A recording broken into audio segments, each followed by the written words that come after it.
করলেন। ছেলেটি অবাক, কে মারলো? এবার সে তাকাতেই খুঁজতে লাগলো, কিন্তু কাউকেই খুঁজে পাচ্ছে না, শুধু তাকাচ্ছে। কে আমাকে পানি মারলো? এই লোকটি এখানে বসে আছে দ্বিতীয়টি মারার জন্য।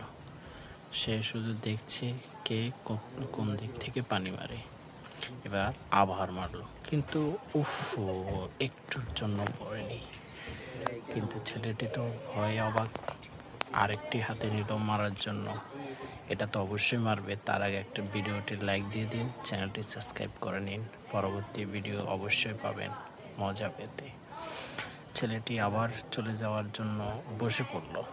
এবার লোকটি আবার হাতে নিয়ে, এবার পড়বে কিনা দেখা যাক। আবার কিন্তু পড়ল না। ও, ছেলেটি এবার তাকিয়ে আছে।